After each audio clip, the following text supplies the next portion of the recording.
Hello everyone. एक दफ़ा फिर बी फॉर बेसिक चैनल की तरफ से बशीर खान आपकी खिदमत में हाजिर है। आज हमने टॉपिक सेलेक्ट किया है एक्सेल का रेंज। एक्चुअली हम डेली रोज़ाना के इस्तेमाल में एक्सेल में हम रेंज का इस्तेमाल कर रहे होते हैं, लेकिन एक्चुअली काफ़ी दफ़ा मैंने लोगों को देखा है कि इसके अंदर काफ़ी कन्फ्यूजन होती है और रेंज का सही इस्तेमाल उनको नहीं आता। तो आज हम इस छोटी सी वीडियो में रेंज के बारे में ही सिर्फ बात करेंगे। सबसे पहले तो भाई सेल रेंज होती क्या है? रेंज सेल्स की होती है। ये जो अभी मैं यहाँ पे देखें, ये मैंने क्लिक किया है, ये एक सेल है। अगर एक से ज़ायद सेल को मैं सिलेक्ट कर लूँ तो ये एक रेंज कहलाएगी, यानी कि एक से ज़ायद सेल कंबाइन हो गए, ठीक है? अब ये सेल जहाँ मेरा कर्सर है इस वक्त, चले मैं इसको यहाँ कर्सर रखता हूँ, तो इसका नाम क्या है? इस सेल की रेंज क्या है? जैसा कि ये तो बड़ी बेसिक सी बात है कि ई कॉलम है और 5 इसका रो नंबर है, तो इसका नाम E5 है। और ये नाम हमें कहाँ से पता चल सकता है? अगर मैं यहाँ क्लिक कर दूं, यहाँ क्लिक कर दूं, सबसे बेहतरीन जगह है नेम बॉक्स। नेम बॉक्स वो बॉक्स है जिसकी पावर का अमूमन लोगों को नहीं पता होता। आज मैं आपको इसकी सही पावर और सही इस्तेमाल का तरीका बताऊँ, ठीक है? मेरा कर्सर यहाँ पर है और ये L11 है, ठीक है? अब मुझे ये एक सिंगल सेल है, एक रेंज डिफाइन करनी है। अब मैं क्या करता हूँ, ये जो येलो में मैंने नंबर लिखे ना, इनको मैं ड्रैग करके सिलेक्ट करता हूँ और मैं कर्सर की राइट को दबा के रखा है, अभी मैंने छोड़ा नहीं है। तो आप देखिए नेम बॉक्स में क्या लिखा हुआ है, 9R मल्टीप्लाई बाय 1C, यानी कि 9 रोज मैंने सेलेक्ट किए हैं, उसको मल्टीप्लाई किया है 1 कॉलम से। अगर मैं इसको आगे ड्रैग कर दूं इसी तरह, ये कह रहा है 9 रोज मल्टीप्लाई बाय 5 कॉलम्स, यानी कि ये कॉलम और रोज की रेंज के नंबर ऑफ सेल्स को आपको यहाँ डिफाइन कर रहा है, ठीक है? 9 रोज के सेल से मल्टीप्लाई बाय 5 सेल, उसको 5 कॉलम से मल्टीप्लाई करें, 9 5 45 सेल्स होनी चाहिए, ठीक है? अच्छा जी, आगे बढ़ते हैं। मसला ये है कि ये तो हो गई रेंज। अमूमन हम रेंज कैसे देते हैं, मैं आपको बताता हूँ। रेंज हम अपीयर करते हैं, जैसे कि मैं यहाँ सम का फंक्शन लिखता हूँ। सम बड़ा कॉमनली यूज होने वाला फंक्शन है। मैंने ये रेंज सेलेक्ट की है और मैं ब्रैकेट क्लोज कर रहा हूँ। अगर आप देखिए नीचे क्या लिखा हुआ है, G5:G13, यानी कि रेंज अगर लिखी जाती है, अपीयर कैसे होती है? G5 लिखा हुआ था और G14 I believe, bracket close. इसका मतलब ये है कि दो cell, starting cell, ending cell colon के साथ लिखते हैं तो सेल रेंज डिफाइन हो जाती है, ठीक है? तो जब भी हम किसी किस्म का फॉर्मूला लगाएंगे, अगर मैं लिखता हूँ सम और मैं इन तीनों को ड्रैग कर लेता हूं, तो देखें J6 से J8 कॉलन का साइन इनके बीच में है, तो दो सेल रेफरेंस के बीच में अगर कॉलन हो तो वो उसकी रेंज बन जाती है, ठीक है? तो आपको cell, what is cell range, ये भी पता चल गया। उसकी अपीयरेंस कैसी होती है, ये मैंने अभी यहाँ लिख दीजिए, यहाँ पे लिख दी है। और तो अपीयरेंस भी आपको पता चल गई। एक और होती है इरेगुलर सेल रेंज, यानी कि वो एक सीक्वेंस में नहीं होती। कैसे, मैं आपको बताता हूँ। मैंने ये हाईलाइट इसलिए किया है, मैं कहता हूँ ये वाली रेंज और ये वाली रेंज कंबाइन हो जाए, लेकिन जैसे ही मैं इस पे क्लिक करता हूँ वो पिछली रेंज अनसेलेक्ट हो जाती है। इसका बेहतरीन तरीका ये है कि एक रेंज सेलेक्ट करें, उसके बाद कंट्रोल की को प्रेस रखें और दूसरी रेंज जो कि दूर है, तीसरी रेंज, ये मैंने तीनों रेंज सेलेक्ट कर ली। अब तीनों एक जैसी भी नहीं है और एक जैसी सीक्वेंस में भी नहीं है, अलग अलग हैं, लेकिन कंट्रोल के जरिए मैंने उन तीनों को सिलेक्ट कर लिया। लेकिन कंट्रोल की प्रेस रखिएगा, जब सारी सिलेक्ट कर दें फिर छोड़ दिएगा, ठीक है? तो इस किस्म की रेंज को इर्रेगुलर रेंज कहा जाता है, ठीक है?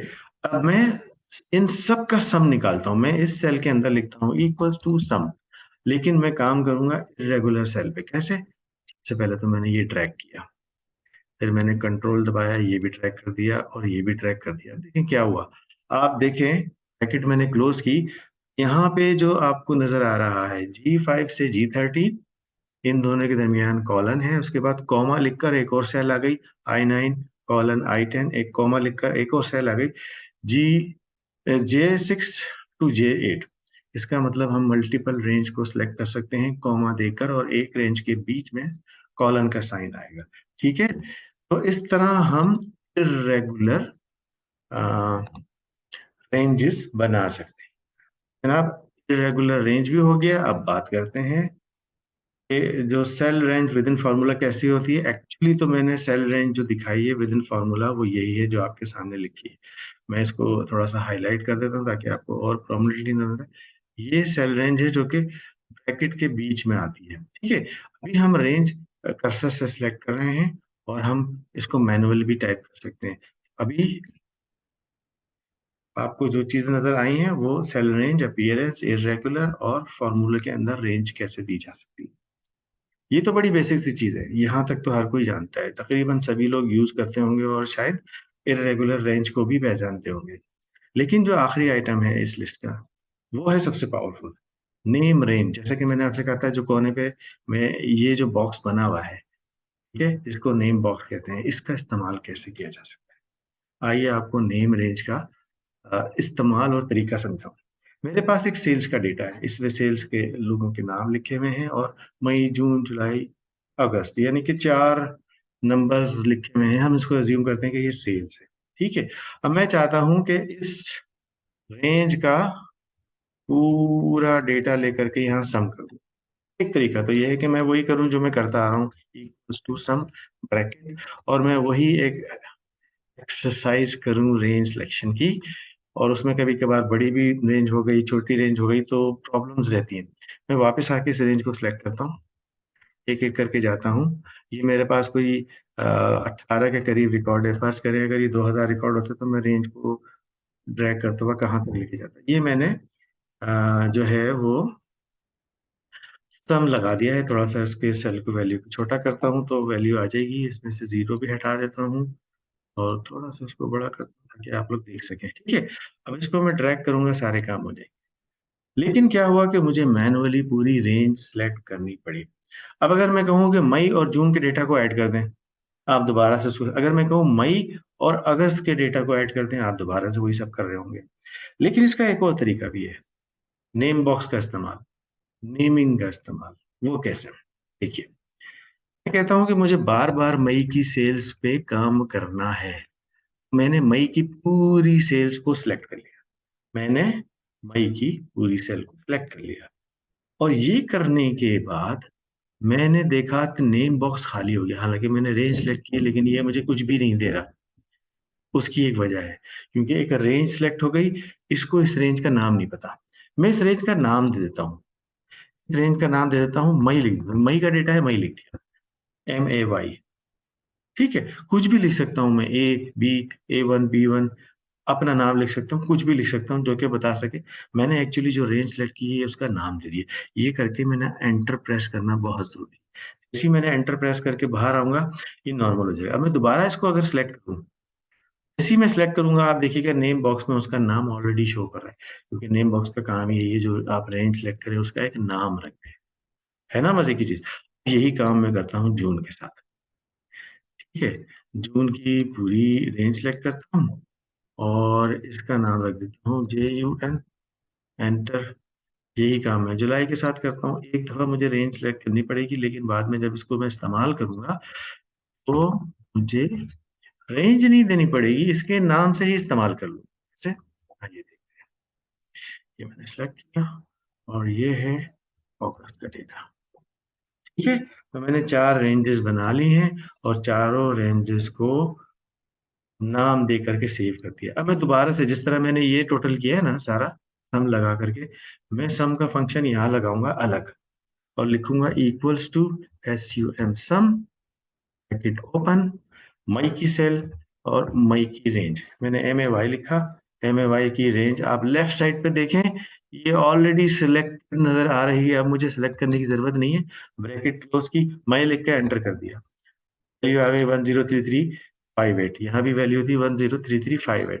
इसी तरह मैं क्या, इसी तरह हम जून का करेंगे, sum JUN June equals to sum JUL July, bracket close, equals to sum AUG अगस्त। इस तरह कोई भी रेंज सेलेक्ट करके हम नाम दे देंगे। अगर हमारे पास हजारों लाखों का डेटा है तो मैं पता है क्या करता हूँ, जैसे ये अगस्त का सेल है, मैं इसको क्लिक करूंगा और इस पूरे कॉलम का एक नाम दे दूंगा। उसके बाद मैं एक शीट या किसी और शीट पे भी यूज करूंगा तो मेरा इस रेंज का रेफरेंस इस्तेमाल हो जाएगा। ठीक है, तो थोड़ा सा और आगे मैं एक्सप्लेन करूंगा कि ये नाम कहाँ सेव हो जाते हैं और नामों को कहाँ पे आप जो है जा करके देख सकते हैं। अगर आप फॉर्मूलाज में आए तो यहाँ एक डिफाइंड नेम का पूरा ऑप्शन मौजूद है। भाई अगर गौर से देखें तो इसमें डिफाइन नेम है, यूज फार्मूला है और भी बहुत कुछ है। और सबसे लेफ्ट साइड पे अलग से बना हुआ है वो है नेम मैनेजर, जो कि कंट्रोल F3 के थ्रू भी आ सकते हैं। नेम मैनेजर पे क्लिक करेंगे तो आपको वो चारों रेंजेस यहाँ जिनके नाम मैंने दिए हैं इस बॉक्स के अंदर, जितने भी दिए गए इस वर्कशीट के नेम रेंज होंगे वो यहाँ शो हो रहे होंगे। इसको आप यहाँ से मॉडिफाई भी कर सकते हैं, एडिट भी कर सकते हैं। सबसे पहले तो वो नाम आ रहा है, वैल्यू यानी कि इस रेंज के अंदर जो जो वैल्यू आई है वो भी यहाँ पे सेव हो रही है। और ये नीचे पूरा फॉर्मूला लिखा है सेल्स डेटा, वर्कशीट के वर्कशीट का नाम है नीचे। उसके बाद $F3 $F20, ये पूरी रेंज हमने सेलेक्ट की थी। तो हर रेंज का यहाँ नाम, उसकी वैल्यू और उसकी रेंज, सेल रेंज की पूरी चीज यहाँ मौजूद है। अगर आप स्कोप देखें तो ये वर्कबुक लिखा हुआ है। वर्कबुक का मतलब ये है कि आप जो ये नाम सेलेक्ट हो गया है, इस वर्कबुक की किसी भी वर्कशीट में ये इस्तेमाल किया जा सकता है। ओके, तो ये होता है जनाब सेल रेफरेंस और नेम रेंज। आई होप कि आज की इस छोटी सी वीडियो से भी शायद आपने कुछ कुछ ना कुछ नई चीज सीखी हो। और अगर आपको ये पसंद आई हो तो इस वीडियो को प्लीज शेयर भी करिएगा, लाइक भी करिएगा और मेरे चैनल B4 बेसिक को जरूर सब्सक्राइब करिएगा। ठीक है, इजाजत चाहता हूँ। Thank you very much, bye bye.